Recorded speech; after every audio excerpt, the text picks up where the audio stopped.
Alright students, कैसे हैं आप सब लोग। आई जस्ट होप कि आप सब लोग बहुत अच्छे हैं, हेल्दी हैं और बहुत फोकस होकर पढ़ाई कर रहे हैं, क्योंकि अब बहुत ही कम दिन रह गए हैं हमारे जेईई मेंस अप्रैल अटेम्प्ट पे। तो this video is all about कि आपको क्या बेस्ट प्रैक्टिसेस करनी चाहिए before your JEE mains April attempt. That is what we guys are going to talk about. क्या करना है, कितना पढ़ना है, क्या करना चाहिए, कितने क्वेश्चंस, कितने टेस्ट, क्या खाना, सब कुछ हम बात करने वाले हैं इस पर्टिकुलर वीडियो में। तो आइए शुरू करते हैं इस पर्टिकुलर वीडियो को। Alright students, so the first most thing that you should have a query is कि सर हमें कितना करना है, कहां से करें, क्या करें, कितने क्वेश्चन करें। ये बहुत इंपॉर्टेंट है। और क्या ऐसा करें कि जिससे हमारा स्कोर एकदम से इंप्रूव हो जाए, ड्रास्टिकली स्कोर इंप्रूव हो जाए। तो पहला मेरा आपको टिप यही है, लेट्स बी प्रैक्टिकल। कुछ भी ऐसा नहीं होने वाला कि जो आपका ड्रास्टिकली स्कोर बढ़ा देगा। Let's be very honest. अगर आपने ढंग से पढ़ाई करी है तो नंबर बनेंगे, अगर आपने मजे मारे हैं और अभी भी पढ़ाई नहीं करी है तो नंबर नहीं बनेंगे। लास्ट के दिनों में कुछ नहीं होता है। So what you should do in last few days, जब आपके पास आपको पता है कि शायद 20 दिन ही बचे, तो क्या करना चाहिए। पहला रूल, कोई भी नया टॉपिक नहीं उठाना है। मैंने ऐसे कोई भी नया टॉपिक मतलब है कोई भी नया वीडियो भी नहीं उठाना है। सो YouTube पे बहुत सारे आपको चैनल मिलेंगे जो बहुत अनशर्ट क्वेश्चंस कराएंगे, प्रैक्टिस कराएंगे, सब कुछ करेंगे। इस समय कुछ भी करने की जरूरत नहीं है। अगर तुम नोटिस करो, हम लोग भी कहते हैं कि यार हमारा भी क्रैश कोर्स देखने का इस समय बहुत ज्यादा वैलिडिटी नहीं है। क्यों?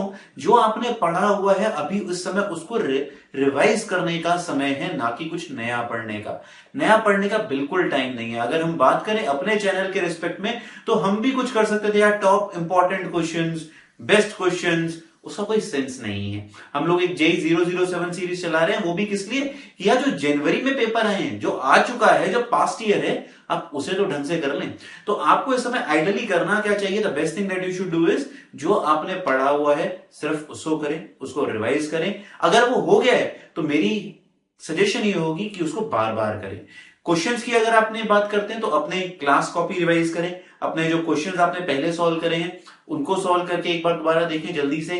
प्लस पास्ट ईयर अगर अभी तक आपने नहीं करे हैं पूरे AIEEE के, तो जरूर करें। और जनवरी में तो आपके पास 8 पेपर थे, तो उसको तो यार अगर आप करने बैठोगे तो खुद में ही बहुत ज्यादा है। If you realise 8 into 90 question which is very big number, 720 question हो जाते हैं। तो 720 क्वेश्चन तो अभी आपके पास ऐसे हैं जो आपको पूरे पूरे ढंग से अटेम्प्ट करने चाहिए। और आप ढूंढ रहे हैं यूट्यूब पे video tricks.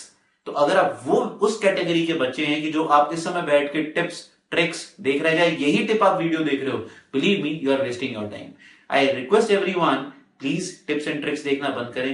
There is nothing called tricks. मैंने एक बच्चे को आंसर में भी करा जिसने हमसे पूछा कि sir please can you tell the trick to have quick score. The trick is that there is no trick. ठीक है, कोई भी ट्रिक नहीं है। प्लीज शांतिपूर्वक पढ़ाई करें। अगर मैं आपको कोई ट्रिक देना चाहता हूं कि आपका स्कोर कैसे इंप्रूव हो, तो पढ़ाई करके नहीं होने वाला है। कमाल की बात है ना, सुनने में अजीब लगता है कि सर आप क्या बोल रहे हो, पढ़ाई नहीं करके improve. The only thing which can improve your score in the last 20 days is mock test. जितने ज्यादा मॉक टेस्ट दोगे उतना ज्यादा रिजल्ट इंप्रूव होने वाला है। ये अगर आपको बात समझ में आ जाती है तो बहुत बढ़िया है। बहुत सारे बच्चों को समझ में नहीं आती है। बहुत सारे बच्चों को डर लगता है कि सर मेरा तो अभी सिलेबस खत्म नहीं हुआ है, मुझे रिवाइज पूरा करना है, अभी मेरे 11th के चैप्टर्स मिसिंग है। देखो, सिलेबस जो है जीवन भर कंप्लीट नहीं होता। आपका अगर 9 तारीख का भी पेपर आता है तो आपको 9 की सुबह को भी ये लगेगा यार मेरा सिलेबस खत्म नहीं हुआ है। सो सिलेबस के हिसाब से मॉक टेस्ट की प्रिपरेशन ना करो। कई बच्चे हमें कहते हैं कि सर मैंने ना प्लानिंग बनाई है कि मैं 30 तारीख तक ये करूंगा और उसके बाद लास्ट के हफ्ते में टेस्ट दूंगा। बिलीव मी, अगर आप इतने अच्छे प्लानर होते तो आप शायद बैठ के यूट्यूब पर पढ़ाई ना कर रहे होते, आप अभी तक जेईई एडवांस की तैयारी कर रहे होते। Let's be very very practical. आप प्लानिंग करते थे और वो कभी भी सक्सेसफुल नहीं हुई, तभी शायद आप टेंशन में हैं, तभी शायद आप प्रॉब्लम में हैं। तो अपने आप को पहचानो, वो बहुत जरूरी है। क्योंकि अगर आपको पता है कि यार मैं प्लान तो कर लेता हूं पर उसको एग्जीक्यूट नहीं कर पाता हूं, तो अगर आपने सोचा था कि सर मैं 30 तारीख तक सारा कोर्स खत्म करके रिवाइज कर लूंगा और फिर पेपर दूंगा, तो पता चलेगा वो 30 ना एक्सटेंड हो जाएगा 8 तारीख तक। अब एक दिन में तो यार कितने ही टेस्ट दे लोगे। So that is why I am saying, अभी से आप टेस्ट रेगुलर इंटरवल पे देना शुरू करें। हर 2 या 3 दिन बाद एक टेस्ट दें। And do not worry about the scores. Scores में कुछ नहीं रखा है, कुछ भी नहीं रखा है। स्कोर से कोई फर्क नहीं पड़ता। अगर आपके टोटल 50 नंबर भी आ रहे हैं ना पहले मॉक टेस्ट में, याद रखो वो 50 नंबर अभी आना बेटर है रादर देन फाइनल डे आपके 50 नंबर आए। क्योंकि अगर आपने 10 मॉक टेस्ट दे दिए ना, ये तो तुम भी जानते हो अंदर से कि पहले में 50 आएंगे, दूसरे में 50 आएंगे, पर जब 10वां मॉक टेस्ट दूंगा तो 50 स्कोर नहीं आएगा, तब तक मैं इंप्रूव कर चुका हूँ। और जो लास्ट मॉक टेस्ट का स्कोर होगा उससे मिलता जुलता तुम्हारा स्कोर आएगा फाइनल डे पे। तो जितने ज्यादा मॉक टेस्ट दोगे उतना ज्यादा स्कोर की बढ़ोतरी करोगे और उतना ज्यादा competitive score JEE mains April edition में लेके आ पाओगे। So this is the biggest tip that I can give to you, that take mock test. पढ़ाई में कुछ नहीं रखा है। तीसरी बड़ी टिप जो मैं आपको देना चाहता हूं, डिस्ट्रैक्शन फ्री पढ़ाई करें। इस समय आपका मन डोलेगा, यार यूट्यूब पे देखते हैं टॉपर्स कैसे पढ़ाई करते थे, यार कोई ट्रिक वीडियो देखते हैं, किसी आईआईटी के बच्चे की वीडियो देखते हैं, उसके नोट्स ले लेते हैं। अबे यार कितना उल्लू बनोगे, 2 साल 3 साल उल्लू बन चुके हो, तुम्हें पता है इन चीजों से कुछ नहीं होने वाला। तुमसे अपने नोट्स नहीं पढ़े जा रहे हैं, दूसरे बंदे के नोट्स क्या पढ़ोगे। नहीं करनी है चीजें, अपने ही नोट्स पढ़ें, अपना ही सब कुछ देखें और वीडियो बहुत लिमिटेड यूज करें, बहुत ज्यादा वीडियोस पे ध्यान ना दें। यूट्यूब में डिस्ट्रैक्शन होता है, ये आपको भी पता है, ये मुझे भी पता है। फेसबुक, इंस्टाग्राम सब बंद कर दें जो प्रमोट करने में लगे हुए ना दिन भर, बहुत सारे यूट्यूब चैनल, यार मुझे लाइक करो, मुझे सब्सक्राइब करो, ठेंगा दिखाओ उन्हें और आगे बढ़ जाओ। पढ़ाई पे ध्यान दो, पढ़ाई करना जरूरी है, ठीक है, रिजल्ट बनाना जरूरी है, वही आपका टारगेट होना चाहिए, ठीक है। चौथी बात जो हमें करनी चाहिए यहाँ पर, very very important, apart from distraction and everything, अपनी हेल्थ का बहुत ध्यान रखना है। तो अगर मैं आपको बोलूं कि अब जब तक आपका पेपर नहीं होता है 9 तारीख तक आप बाहर नहीं जाएंगे फॉर ईटिंग आउट। क्यों? इस समय बेस्ट सीजन है कि आप बीमार हो, क्योंकि वेदर चेंज है, वेदर चेंज में हर समय बीमारी फैलती है। तो अगर आप अपने आप को कंट्रोल कर सकते हैं और बाहर का खाना अवॉइड कर सकते हैं तो बहुत बेटर होगा, बिकॉज हेल्थ है तो दिमाग चलेगा, दिमाग चलेगा तो पेपर चलेगा और नंबर बनेंगे। तो इसीलिए avoid eating outside, junk food कम करें और अपना ध्यान रखें, बहुत जरूरी है। स्पोर्ट्स में भी अगर आपसे मैं बात करूं, प्लीज ऐसा स्पोर्ट्स ना खेलें जिससे आपको इंजरी होने के चांसेस। फॉर एग्जाम्पल फुटबॉल में मैंने बहुत बार नोटिस करा है, हर साल हमें कंप्लेंट आती है कि सर मेरा हाथ टूट गया, मेरी पैर टूट गया, बिकॉज मैं फुटबॉल खेल रहा था, क्रिकेट खेल रहा था। Please avoid doing that. इस समय पढ़ाई करनी है। 5वां काम जो आपको करना है, इंपॉर्टेंट, पढ़ाई कैसे करनी है उस पर इंपॉर्टेंट ध्यान से सुनो। 3 सब्जेक्ट डेली पढ़ने हैं। हम लोग बहुत बार गलती क्या करते हैं, यार आज तो फिजिक्स डे बनाऊंगा, आज मैं मैथ्स डे बनाऊंगा, आर्यभट्टा डे बनाऊंगा। ऐसा कुछ नहीं है, ये सब बकवास स्ट्रेटेजीज हैं। आपको आइडियली 3 सब्जेक्ट्स दिन में पढ़ने चाहिए। उससे क्या होगा, साइकोलॉजिकली आपका मन बना रहेगा। तो हर बच्चे का एक सब्जेक्ट फेवरेट होता है, एक मीडियोकर होता है और एक से उसे अनकंफर्टेबल होता है, डर लगता है उसे।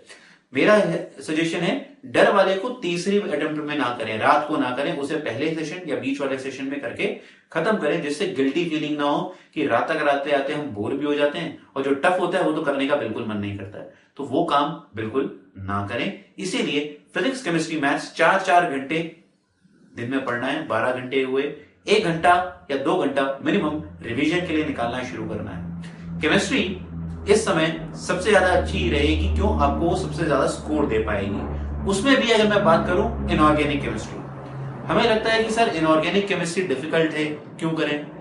अगर आप भीड़ की तरह सोचोगे तो भीड़ वाला रिजल्ट आएगा। मेरा फेवरेट डायलॉग है। तो बहुत सारी जनता सोचती है कि सर इनऑर्गेनिक तो रट्टा मारना होता है, मैं इंजीनियर बनना चाहता हूं। अबे साले, तुमने पूरे 12 साल रट्टा मारा है और अचानक से आगे आपको लगता है कि यार मैं तो रट्टा नहीं मार सकता। कॉन्फ्लिक्ट नहीं है, दिमाग लगाओ। अगर मेरे को पेपर में स्कोर लाना है और स्कोर लाने के लिए इनऑर्गेनिक केमिस्ट्री में रट्टा मारना पड़ता है तो मैं मार लूंगा ना। क्यों इतना ह्यूमन क्राइम मचाऊंगा कि मैं रट्टा नहीं मार सकता? उस रट्टा ना मारने की वजह से तुम एक सड़े हुए कॉलेज में जाने को तैयार हो जो आपकी जीवन खराब कर देगा, पर अपना ईगो नहीं छोड़ोगे। है ना कमाल की बात? रट्टा मार लो। इनऑर्गेनिक केमिस्ट्री एक ऐसा टॉपिक है जो लास्ट के 20 दिन में भी स्कोर इंप्रूव कर सकता है। कोई भी ऐसा टॉपिक नहीं है 3 सब्जेक्ट्स में जहां पर मैं बोलूं कि यार अगर आप 0 हो ना तो 20 दिन में फिर भी हीरो बन सकते हो। वो है सिर्फ inorganic chemistry. Start doing it. उसके लिए कोई वीडियो पे बाबा ज्ञान सुनने की जरूरत नहीं है। Please be very very intelligent from here. Polymer 2 घंटे से ज्यादा करने की जरूरत नहीं है। अगर आप एनसीईआरटी ढंग से पढ़ लेते हो और उसके बैक प्रॉब्लम कर लेते तो उसी से क्वेश्चन बनता है। पास्ट ईयर करके देख लिए, बायोमोलिक्यूल के पास्ट ईयर करके देख लिए, इनऑर्गेनिक केमिस्ट्री में पास्ट ईयर, इनऑर्गेनिक और आपकी एनसीईआरटी कर ली, काम खत्म। मैथ्स में अगर बात करें, मैथ्स में आपको सिर्फ करना क्या है, जो आपने पढ़ा हुआ है उसे रिवाइज करना है प्लस पास्ट ईयर। स्पेलिस की बात करें, जो कि बहुत ज्यादा बच्चों का वीकेस्ट सब्जेक्ट होता है, उसमें कुछ नहीं करना है, पास्ट ईयर करने हैं। और अगर पास्ट ईयर से मन ज्यादा नहीं लग पा रहा है या आपको लग रहा है नहीं इंप्रूवमेंट आ रही है, तो सिंपल सा काम करो, नीट के भी पास्ट ईयर कर डालो फिजिक्स और केमिस्ट्री के लिए। दैट्स इट, उससे ज्यादा कुछ मत करो।